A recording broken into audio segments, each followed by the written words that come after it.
Hai लोगोफोर बयखौबो good morning दिनै आं मोनसे गोदान ब्लगिं खालामबावसै नोंथांमोना नायदो नै बे गोजौनिफ्राय दा आङो नैबे आंनि दर नै बियो दानो आं थांनायसै नोंथांमोना नायदो मारै नुयो आंनि ब्लगिंखौ नोंथांमोना फल' खालामबाय थादो दिनै आङो एसे इंलिश मेकार जादोंसै मोखांखौ बारा दिन्थिनो हानाय नङा मानो होनब्ला बायरायाव थांसै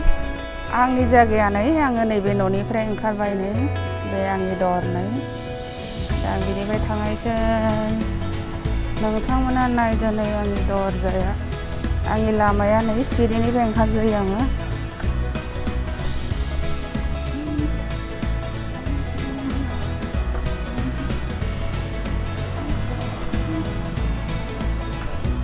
जा गोजौआवखा आंनि जायगाया गाहायाव मोननायसै गाहायाव मोनबा नै लोगोफोर आंनि थानाय खाथिनिफ्राय रड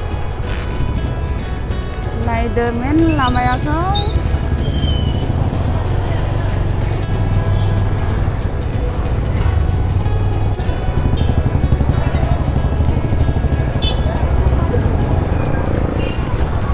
दा फुरा भिरथार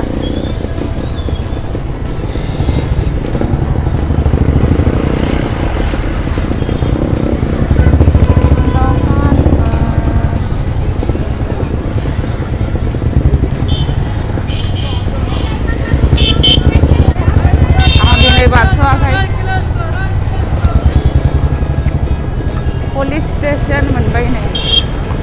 बे जाहैबाय पुलिस स्टेशन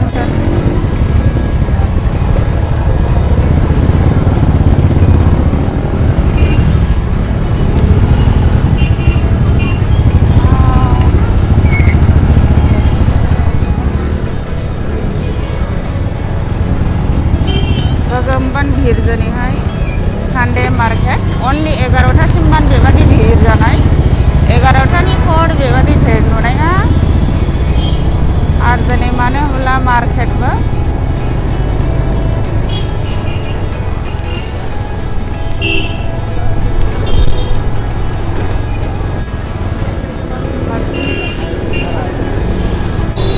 जिगनि बानारकाटा रोड बे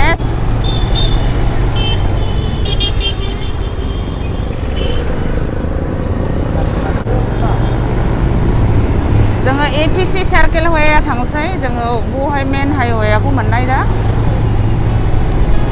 मोननायसै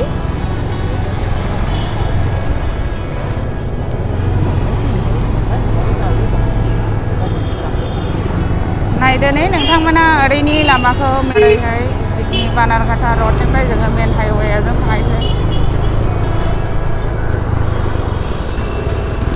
मेन हाइवेखौ मोननायसै जोङो बे जायगानि नामा जाहैबाय नै एपिसि सार्केल जोङो एपिसि सार्केल मोनफैबाय आरो जोङो एपिसि सार्केलनिफ्राय जोङो ओरैहाय दावखोनायसै जोङो उनाजों थांनाय ना मेन हाइवे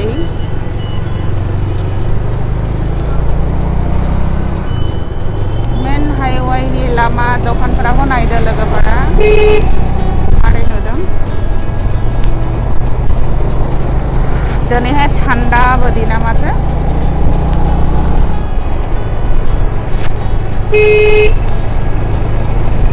आङो सिगांनि भिडिअ जे लामाजों बारस'वा बे लामाजों जोङो फैयाखै बे लामाखौबो दा हरै नुगोन जोङो मेन मानो होनब्ला आङो दिनैहाय मेन हाइवेजों फैदों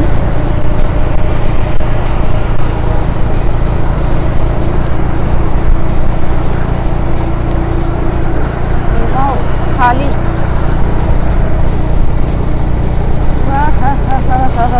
थान्दा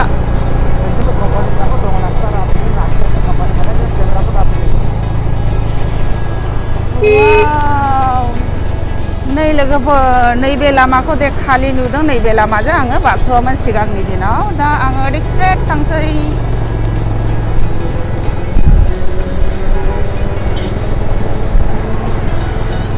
ओरैहाय नुदों नै ओरैनि दखानफोराखौहाय नोंथांमोना बहा टाइल्स जायो सस्तानि टाइल्स मोनो ओरैहाय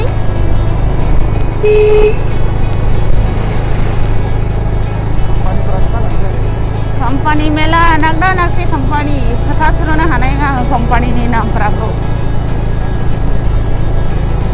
नैबे गारि दङावबो company दं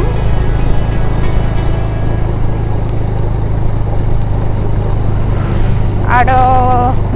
नैहाबो मोनसे company दं जेरावहाय गारि नुदों नोंथांमोना नैबेहाय येल्लो कालारनि जे नै सिकिउरिटि गार्डफोर दं बावबो company जोङो ओरैहाय लेफ्ट साइडनि थांनायसै आङो लोगोफोर बे जाबाय लेफ्ट साइडनि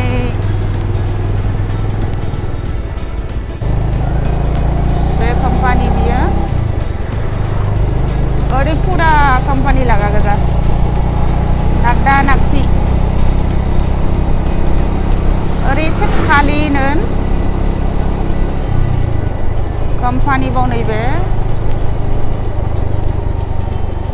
सानथ्र'नो हायै company नैबेबो company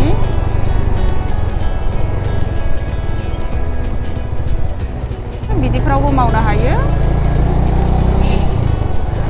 company लागा गोजा बे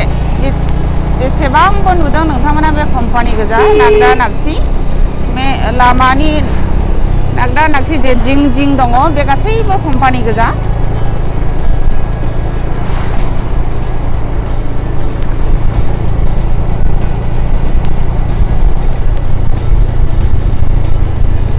आङो दा थांसै खालु बालुआवहाय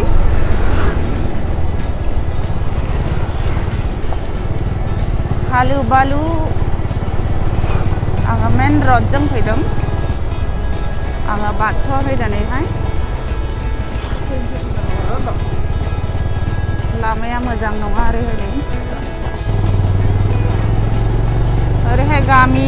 खालु बालु जागाया गामि बस्ति बादि मोनो ओरै फैयोला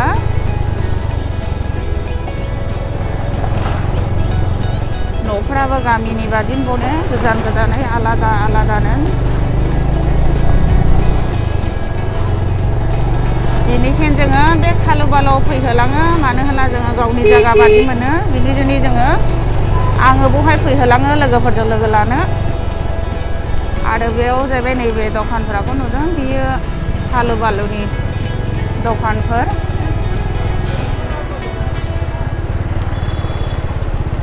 दिनै सानडे